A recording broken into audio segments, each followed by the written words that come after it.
What miracle appeared in the sky on the 10th of Muharram in Karbala? The video recorded on camera created an uproar around the world. Ya Hussain! Ya Hussain! The slogans echoed loudly. Peace be upon you, viewers. The incident that occurred on the 10th of Muharram caused an uproar on social media. In the field of Karbala, when people looked toward the sky on the 10th of Muharram, what they saw in the sky made their hearts forget to beat. Friends, what was it that people saw in the sky that made them start screaming and crying out loud? Before we continue this video, we request those of you who are new to this channel to subscribe to it and click the bell icon so that we can notify you of every new and informative video. Friends, after hearing this incident, you may not believe your ears. But whoever saw this scene with their own eyes, their hearts trembled with fear. They felt that perhaps the day of judgment is now very near. This incident is as follows, friends. Whenever the month of Muharram begins, the devotees of Hazrat Imam Hussain, peace be upon him, start gathering on the land of Iraq. It is heard that on the 10th of Muharram, the heat in that place is somewhat more intense than on other days. The color of the sky appears different compared to other days, as if the sky's color starts to become reddish or dusty. They say that the day of Muharram is the hottest day at the place of Karbala in Iraq. This is the same field, friends, where the blood of Hazrat Imam Hussain, peace be upon him, his family, and his companions was shed like water, and the field of Karbala turned red with the blood of those brave ones. Friends, this incident is such that whenever it is heard, a strange feeling begins to grow in the heart.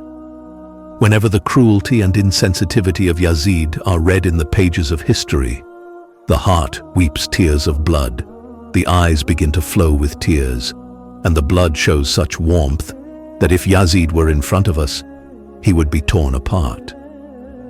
This is the love for Ahlul Bayt and the noble companions that resides in our hearts, that whenever we hear this incident, we feel as if our eyes are witnessing the scene.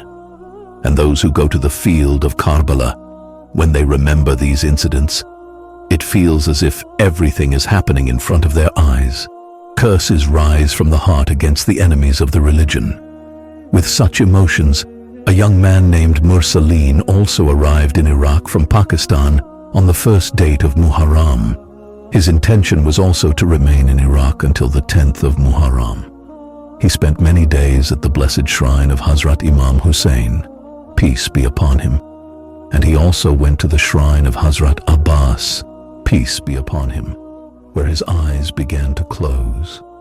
He felt as if he was hearing the cries and screams of women and children, the swords of the oppressors and enemies of the religion clashing, and the noble companions standing firmly in battle. Hussain had heard what happened on the 10th of Muharram, and he had also memorized it.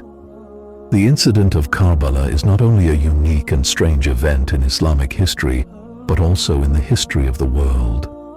It is the only incident in the world that affected all elements of the universe.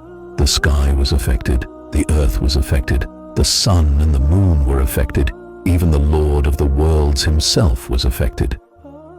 His expression was the compassionate redness that began to appear on the horizon of the sky after the incident of Karbala. This is that sorrowful and grief-stricken incident that made both the living and the non-living weep tears of blood. The background of this incident is the enmity with the Prophet and the descendants of the Prophet.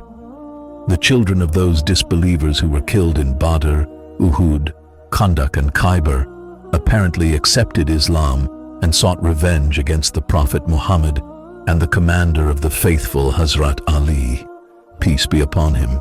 These feelings of revenge were stirring in the hearts of the hypocrites since the very time of the Prophet, peace be upon him. But due to lack of power, they could not do anything. After the death of the Prophet, when Hazrat Ali, peace be upon him, came into power, they got the opportunity to oppose. The youth of the government were clinging to power with their teeth. Finally, the time came when Yazid ibn Muawiyah became the caliph. Hazrat Ali, peace be upon him, and Hazrat Imam Hussain, peace be upon him, had already been martyred. During Yazid's reign, there was an opportunity to take revenge on Hazrat Imam Hussain, peace be upon him. After usurping the caliphate, Yazid prepared a plan to kill Hazrat Imam Hussain, peace be upon him, and created such conditions that Hazrat Imam Hussain, peace be upon him, reached Karbala. Yazid, according to narration, sent an army of 80,000, and within a few hours, he killed Hazrat Imam Hussain, peace be upon him, along with 18 Bani Hashim and 72 companions. Hazrat Imam Hussain, peace be upon him, departed from Medina on the 28th of Rajab, 60 AH, and reached the field of Karbala on the 2nd of Muharram, 61 AH. The oppressors blocked water from the 7th of Muharram, and on the 10th of Muharram, they brutally martyred the family of the Prophet and the companions of Hazrat Imam Hussain, peace be upon him. When all this came to Mursalin's mind, he felt like all of it was happening right now in the field of Karbala. In anger and agitation, he clenched both his fists. His face began to turn red. There were many other pilgrims present. Some were crying, sobbing uncontrollably. Every heart was grief-stricken. Every eye was filled with tears. As soon as the time of Asr prayer ended and the time of Maghrib began, the moon of the 10th of Muharram appeared in the sky. Suddenly, Mursalin looked toward the sky. Even today, the color of the sky was turning reddish. But what was this? What did he see in the sky? It seemed to him as if shapes were forming in the clouds, like someone was riding a horse with a sword in his hand. When he looked in the other direction, it also seemed to him that there was another horse rider there too, with a sword in hand. Within moments, he began to feel as if those two cloud-formed figures were fighting each other. In the sky, some images seemed to be forming from the clouds, like there was a battlefield above. He quickly rubbed his eyes. Mursalin thought maybe it was his imagination or a mental thought, but when he rubbed his eyes and looked at the sky again, he still saw the same thing. He told a companion standing next to him to look toward the sky. When the companion looked at the sky, Mursalin began to tell him that it seemed to him as if two horse riders were fighting in the sky. When that person also focused, he said, "Yes, I too see some shapes formed by the clouds." They shared this with many young pilgrims, and all of them began to look at the sky attentively. Seeing this, people's hearts seemed to forget to beat. They had never seen such a sight before. Someone said, "Perhaps this is a sign of the nearness of the Day of Judgment or a miracle from Allah." But others said, "Maybe this is just the result of our thoughts." Sometimes what a person thinks appears as shapes formed by the clouds in the sky.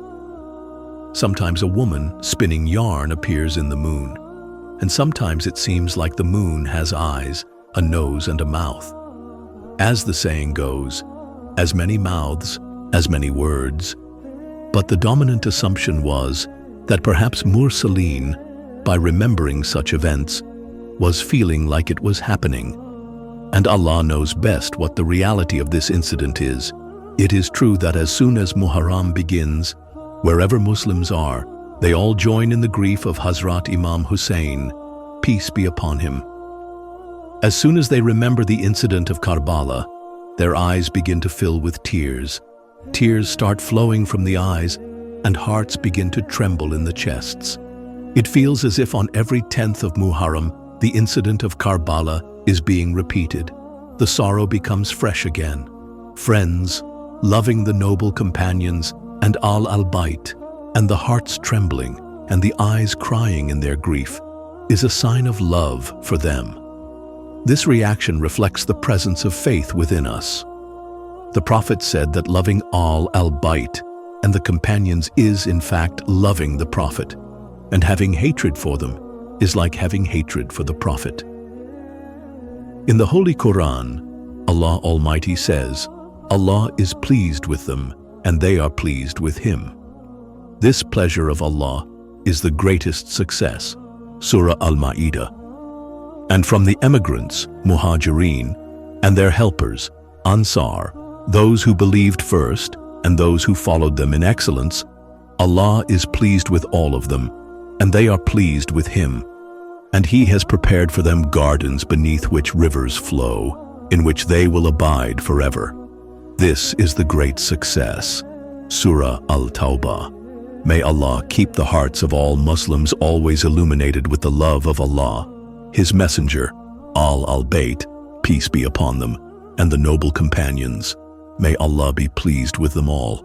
Ameen, Ya Rabbal Alameen.